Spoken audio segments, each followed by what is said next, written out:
Stadio Battaglini di Rovigo, sabato 18 aprile, gara 1 di spareggio per l'accesso alla Challenge Cup 2015-2016. Un cordiale saluto da Antonio Romeo e da Alberto Guerrini.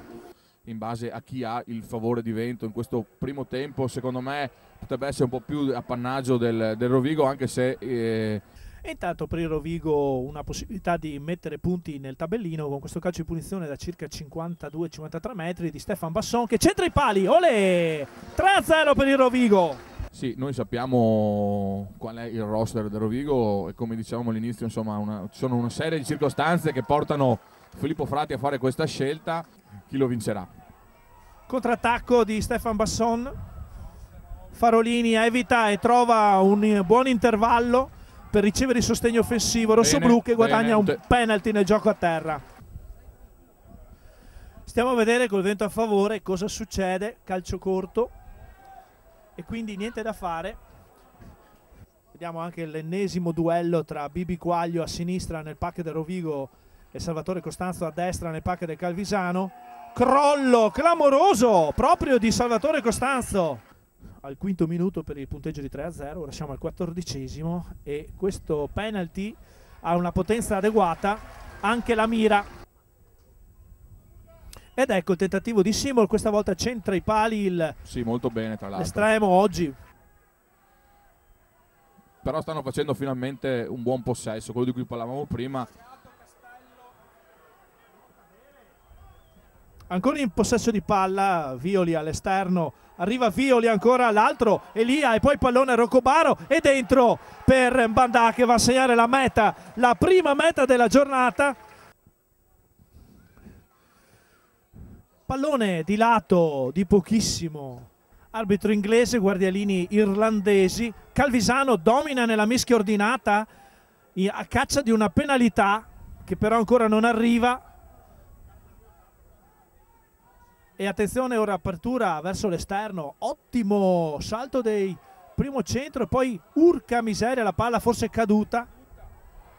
Grande pressione, Rodigina. Questi sono quei palloni che Bortolussi, nei quali Bortolussi diventa il famoso cane da tartufi, e dopo questa meravigliosa intuizione di Bortolussi, Majstorovic capitalizza segnando anche questo fine settimana.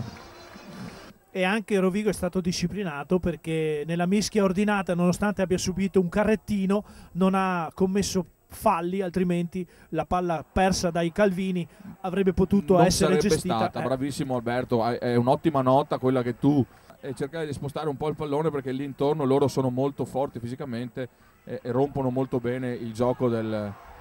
Grande buco di Francesco Menon, accidenti, che ha lasciato sul posto due giocatori del Calvisano che lo stavano chiudendo, sì, e poi arriva un penalty per il Rovigo. Anche il placcaggio che ha subito Farolini a opera di Stein lo ha lasciato sul posto, poverino, è dolorante a terra. Diciamo che riesce a eseguire delle giocate poco ortodosse.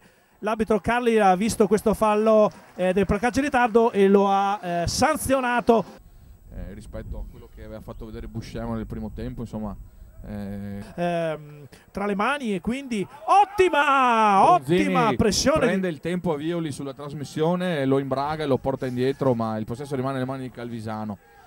Questo Costanzo è veramente un giocatore sì, che non conosce tramonti, mettiamola così, perché piano piano fa il suo. Rubata Caffini, palla fuori, trova il breaker, Asmechen. Non ci pensa neanche un secondo, vola in mezzo ai pali, anche se aveva compagni nello spazio. Possiamo giocare a destra, c'è una superiorità, eccola qua, di grandissima qualità, promettente nel giro della nazionale maggiore.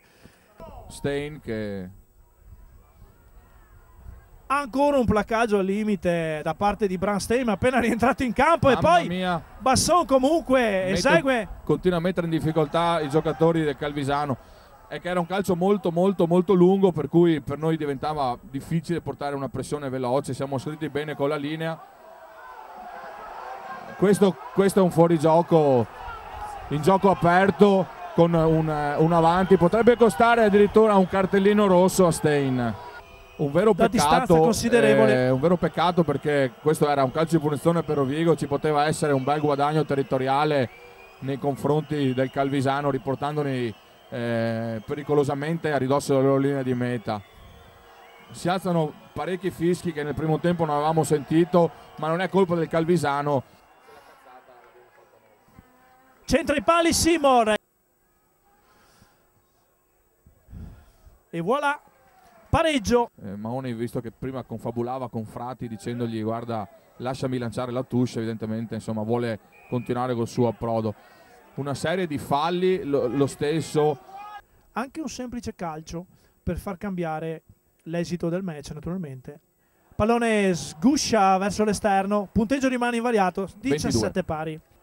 Sì, Bronzini ne esce bene. E poi Rovigo perde il pallone, Calvisano ha l'opportunità di andare a cercare l'ultima azione, ma anche i bresciani perdono palla e la partita si esaurisce qui con il punteggio di 17 a 17 tra la Femici Z Rugby Rovigo Delta e il Cammi Calvisano.